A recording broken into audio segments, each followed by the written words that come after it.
How to reset drum in a Brother MFC L2700DW. Very simple.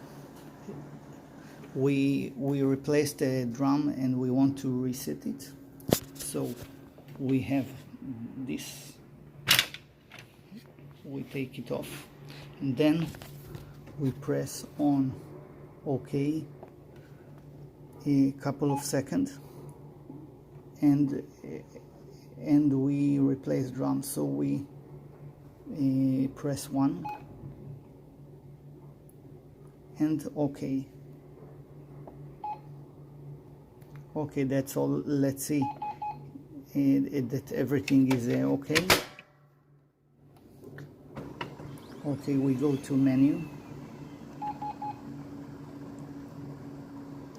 Just a second. Okay.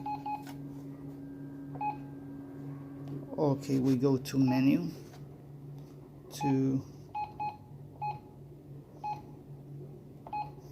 machine info, parts life, drum, and we see 100. Everything is okay.